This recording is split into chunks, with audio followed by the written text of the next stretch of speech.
¿Qué tal? ¿Cómo le va? Bienvenidos a una emisión más de Noticias del Congreso. Le tenemos toda la información de las 3 comisiones de trabajo de la Comisión Permanente. Comenzamos. La tercera Comisión de Trabajo de la Permanente avaló diversos puntos de acuerdo. Además, tuvo la presencia de diferentes funcionarios que serán sometidos a consideración del Pleno en la Cámara de Diputados. Otra parte muy importante en reunión de la tercera comisión de la Comisión Permanente que aborda los asuntos relacionados con la Hacienda y Crédito Público, Agricultura y Fomento, Comunicaciones y Obras Públicas, compareció Irene Espinosa Cantellano, actual tesorera de la Federación en la Secretaría de Hacienda y Crédito Público, y quien fue designada por el titular del Ejecutivo Federal para ser integrante de la Junta de Gobierno del Banco de México. Tras la primera intervención de la funcionaria, en donde detalló algunas de las acciones implementadas para modernizar a la Tesorería de la Federación, a través de la instrumentación de la cuenta única y la certificación de sus procesos, los legisladores cuestionaron a la funcionaria sobre el andamiaje institucional con que cuenta el Banco Central para realizar sus atribuciones constitucionales, así como la importancia que reviste que este organismo cuente con autonomía. Antes de hacer, como bien lo menciona, y de cara a la actual coyuntura electoral que vive nuestro país, hay cierta inquietud en cuanto al entorno y al funcionamiento de las instituciones. Por lo que toca al Banco de México, yo quiero preguntarle cómo considera usted que debe preservar el Banco Central su autonomía constitucional. Con el último gobernador, esa independencia fue prácticamente nula y hoy tenemos una inflación que se aleja de los compromisos hechos por el Banco Central. ¿Qué haría usted para recuperar la tendencia a la baja de la inflación? Que nos diera una visión panorámica de cómo observa usted los principales retos para la economía internacional y los retos que en ese sentido enfrenta México. Quisiera preguntarle si usted ve nuevos retos a los bancos centrales y en especial al Banco de México. Estas devaluaciones que ha habido en este sexenio han afectado mucho a la frontera, porque estamos dolarizados. Entonces, yo creo que debe ser su papel, por un lado, con los otros 5 miembros de la mesa directiva, pues ver la manera de que estos factores se puedan coordinar y salir avantes. Sobre los instrumentos con los que cuenta el Banco de México para cumplir su mandato, la funcionaria designada para ser integrante de la Junta de Gobierno del Banco de México refirió lo siguiente. Realmente es una institución que tiene un andamiaje jurídico muy sólido, en donde cuenta pues con el instrumento de la regulación monetaria para poder cumplir con su mandato, también con la política cambiaria y por supuesto con el establecimiento de las políticas de tasas de interés, y esta combinación de herramientas son sumamente potentes para poder dar respuesta. Posteriormente se dio la comparecencia de Miguel Meshmacher Linartas, designado subsecretario de Hacienda de la Secretaría de Hacienda y Crédito Público. El funcionario detalló a los legisladores algunos de los hechos que ha tenido dentro de esta secretaría, en donde actualmente funge como subsecretario de Ingresos. 12 paquetes económicos, los 6 paquetes económicos de la administración anterior, los 6 paquetes económicos de la administración actual, 3 reformas fiscales, 2007, 2009 y 2013, 2 reformas energéticas, de manera muy importante articular y colaborar con colegas en la Secretaría en cuanto a la respuesta a la crisis financiera internacional de 2008-2009.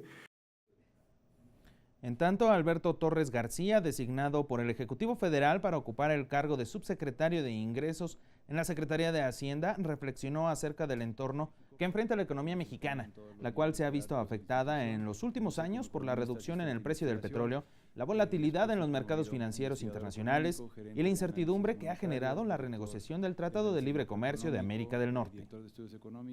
A pesar de eso, el desempeño de la economía ha sido favorable. 2017 terminará siendo un año mejor que el que habíamos anticipado al inicio del año, ¿no? 2 elementos que son clave y fundamentales para este mejor desempeño de la economía son, número 1, la disciplina en la conducción de las finanzas públicas y, número 2, la implementación en las reformas estructurales. Durante la comparecencia del actual subtesorero de operación, Luis Octavio Alvarado Contreras, quien fue designado para ser tesorero de la Federación, El servidor público destacó algunas de las acciones que le ha tocado enfrentar desde su actual posición, entre ellas el incremento en el número de pagos de la tesorería. Es un incremento en el número de pagos, la participación de la... En 2013, un año antes de mi incorporación, se llevaron a cabo 69 millones de pagos directamente en cuentas de beneficiarios finales. El año pasado esta cifra aumentó 70%. La tesorería ejecutó 120 millones de pagos directamente a cuentas de beneficiarios, nóminas, pensiones, subsidios. En su turno, Juan Pablo Newman, designado como titular de la Unidad de Crédito Público, expuso los cargos que ha desempeñado en esta unidad, siendo en 2009 director de riesgo y después de 2011 a 2013 director general adjunto de captación. Desde estas posiciones, explicó, desarrolló herramientas que han contribuido a mejorar la estructura de financiamiento, tanto del gobierno federal como del sector público. Por ejemplo, se emitió el primer bono a 100 años de países emergentes. Se intercambió deuda externa por local, disminuyendo así los riesgos por los movimientos en el tipo de cambio. Se promovió la inclusión en índices globales de los bonos del gobierno, tanto en pesos como en moneda extranjera, favoreciendo su negociación y la ampliación de su base de inversionistas. Por último, en estas comparecencias, José Manuel Lofte, quien fue propuesto para ser el titular de coordinación con entidades federativas de la Secretaría de Hacienda, señaló que si bien la recaudación federal ha crecido en los últimos años, traduciéndose en mayores participaciones a los estados y municipios, los gobiernos subnacionales aún enfrentan retos importantes. Como son fortalecer la recaudación local a través de mecanismos eficientes de cobro y atender las necesidades adicionales de gasto que derivan de la contratación de deuda. En ambos casos, la UCEF contribuye con un papel fundamental como la unidad de apoyo y acompañamiento para mantener la estabilidad financiera de los estados y municipios. Desde mi punto de vista, uno de los retos de la unidad para este año es la implementación a cabalidad de la Ley de Disciplina Financiera. En su turno, Francisco Javier Gil Leiva, designado administrador general de aduanas, se pronunció por reforzar la coordinación de esta instancia con autoridades de seguridad, como el Ejército, la Marina y la Policía Federal, y con los gobiernos de las entidades federativas, así como con las instituciones aduanales de los Estados Unidos.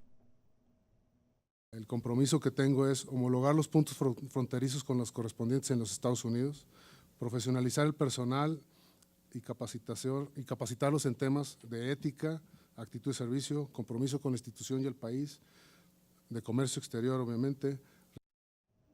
Ante diputados y senadores, Leopoldo Carrillo, designado administrador general de la Auditoría Fiscal y Recaudación del Sistema de Administración Tributaria, destacó la necesidad de aumentar la capacidad recaudatoria del Estado por medio de la aplicación de las últimas reformas en materia fiscal.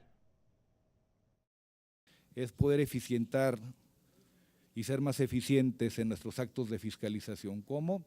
Como les comentaba, tenemos ya muchas bases de datos, tenemos información, tenemos diferentes procesos que se han llevado a cabo, como la contabilidad electrónica, facturación electrónica. Después de exponer su trayectoria profesional, Adrián Guarneros Tapia, designado administrador general de recaudación, consideró importante fortalecer las estrategias de simplificación del pago de gravámenes a fin de hacer menos engorrosos los trámites para los contribuyentes. Estoy convencido de que el SAT debe facilitar el pago de impuestos, generar las condiciones para su eficaz cumplimiento y reconocer que la gran mayoría de los causantes no buscan rehuir a su responsabilidad, sino que en muchas ocasiones no hayan las condiciones adecuadas para ello. Al concluir la presentación de los funcionarios, legisladoras y legisladores de la Tercera Comisión de la Permanente, emitieron preguntas y comentarios sobre las diversas tareas de las dependencias involucradas en las designaciones. Hay que subir el porcentaje de tributación, porque por otro lado ya no se pueden subir más los impuestos. Estados Unidos está bajando el impuesto a las empresas y nosotros traemos un nivel muy alto cuando al principio de este sexenio se hablaba de que iba a bajar al 27 o 26%. La reforma fiscal del 2013 y el acuerdo de certidumbre tributaria que marcaron el inicio de este sexenio, desde mi punto de vista, han concluido ya su ciclo de vida. Ambos son insuficientes frente a la reducción de impuestos en los Estados Unidos. Se estableció, por ejemplo, la obligación de informar país por país del grupo empresarial multinacional, la distribución mundial de ingresos e impuestos pagados, así como indicadores de la localización de las actividades económicas en las jurisdicciones fiscales en las que opera el grupo empresarial multinacional. Uno de los temas relacionados con aduanas va en el sentido de qué alternativas o qué opciones para mejorar, perfeccionar el tema de aduanas, no solamente en la perspectiva de los ingresos, que de suyo lo son, sino en otro tema que durante la última década, los últimos 10 años, ha sido un tema de la mayor importancia, que es el tema de seguridad. ¿Cuándo nos vamos a dejar de enterar por investigaciones como los Panama Papers de la evasión de los grandes contribuyentes mexicanos? Es una vergüenza, es un motivo de sonrojo para nosotros, y especialmente para el Congreso, que tengan que ser estas investigaciones las que nos informen sobre la burla al sistema fiscal mexicano. Ya en el segmento de respuestas por parte de los funcionarios designados a distintos cargos hacendarios, entre los temas abordados estuvieron la deuda subnacional, los recursos destinados por la Federación al sistema educativo y la importancia de fortalecer la seguridad en las aduanas del país. Muy rápidamente sobre el tema de endeudamiento que fue mencionado de manera reiterada. Aquí vale la pena enfatizar, la deuda per se no es buena o mala en sí. La deuda puede ser utilizada de manera adecuada para, por ejemplo, promover inversión o para seguir políticas contracíclicas que busquen compensar momentos débiles en cuanto a la actividad económica global o nacional. Se ve que conforme los años no han sido favorables porque hemos tenido vientos en contra para la economía mundial, en varias economías, principalmente emergentes, han ido relajando ese esfuerzo y ese compromiso de consolidación fiscal, y no es el caso de México. Y no es el caso de México principalmente porque este Congreso ha permitido los paquetes que han ido de la mano de la consolidación fiscal. Los patrones en el caso de educación siguen siendo los estados, y lo único que señala la ley es que se repartirán a través de la tesorería. La tesorería actúa como un banco que lo que hace es poner el dinero en el beneficiario final, lo cual implica un ahorro para los estados.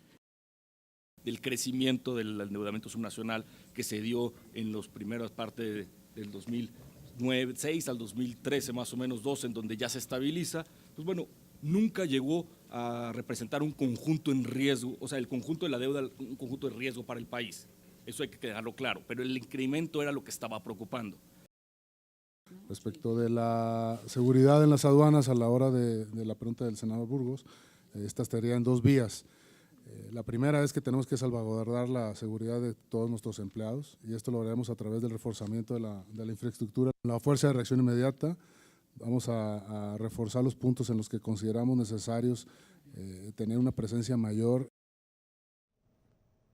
Posteriormente, en votación nominal, los integrantes de la tercera comisión de la permanente aprobaron con 10 votos a favor, 1 en contra y 4 abstenciones el nombramiento de Irene Espinosa Cantellano como integrante de la Junta de Gobierno del Banco de México para el periodo comprendido a partir de su aprobación y hasta el 31 de diciembre del 2024.